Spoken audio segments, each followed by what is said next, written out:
Hey all, I'm Kitty, and welcome to a chilling journey through the heart of New England on mine. Missing, murdered, unidentified in New England.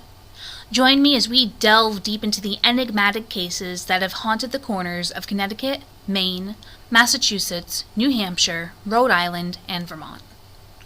Buckle up, because in each episode we'll time travel through the decade from January 1st, 2010 to December 31st, 2020.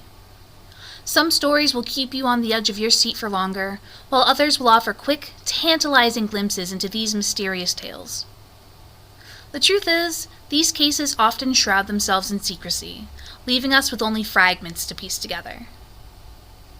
As we embark on this haunting journey, remember that all the research, storytelling, opinions, and even my inevitable blunders are mine alone. I promise to keep you in the loop with updates and corrections whenever possible. While we won't issue trigger warnings for the wounds that are a crucial part of these narratives, we will do so when it comes to sensitive topics like suicide, animal death, domestic violence, etc.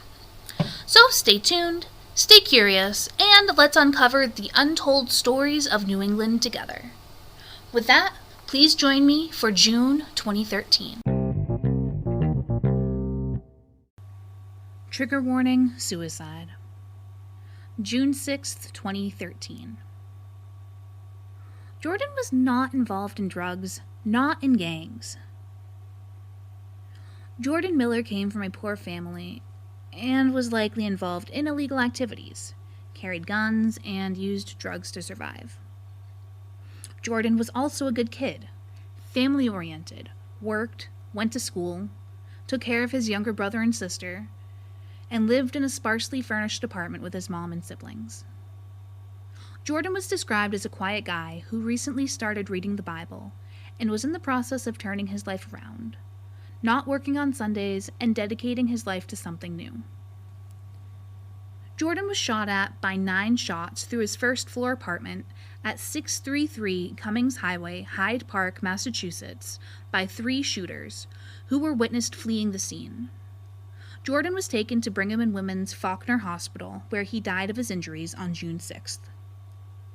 There are potential ties to tarnished former NFL player Aaron Hernandez due to a potential case of mistaken identity. Jordan was murdered on the same day as Odin Lloyd, whom Aaron was eventually tried for murdering. Odin Lloyd was shot 6 times and dumped in an industrial complex parking lot near Aaron's home. On June 26, 2013, Aaron was charged with first-degree murder and was let go by his employer, the New England Patriots, the very same day. Aaron was convicted in 2015 and sentenced to life in prison.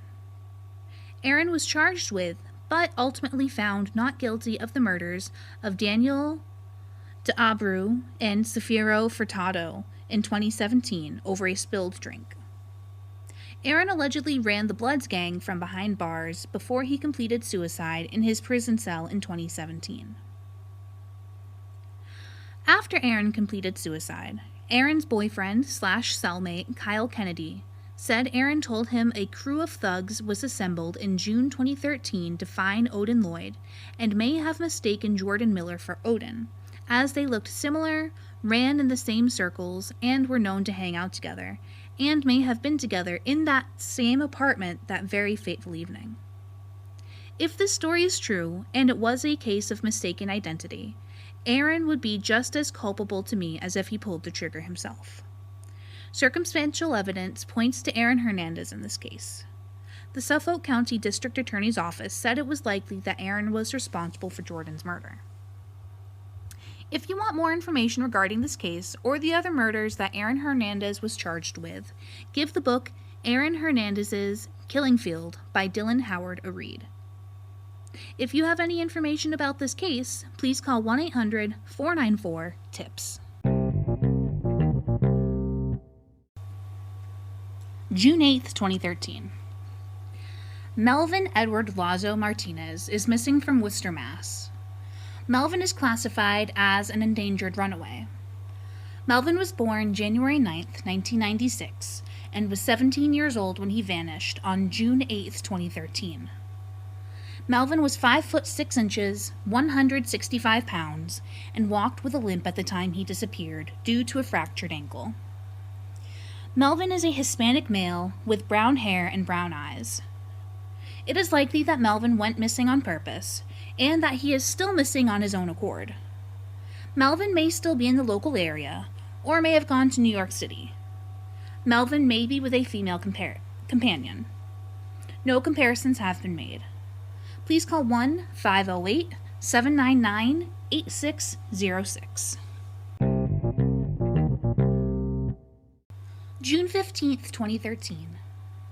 Eric Pierre Louis was killed in his car in a shootout with an unknown person or persons in a second vehicle at 12:49 p.m. on June 15th, 2013. Eric was driving, shooting at the other car, was shot, and crashed his vehicle into a parked car at 82 or 88 Wellington Hill Street, Mattapan, Mass. The vehicle that shot at Eric was described as a light green RAV-type vehicle with partial plate number 875. Eric was pronounced dead at the scene. He was only 28 years old. Please call 1-800-494-TIPS. If you have any questions, complaints, or concerns about the podcast you encountered here today, please message me at minepodcast@gmail.com.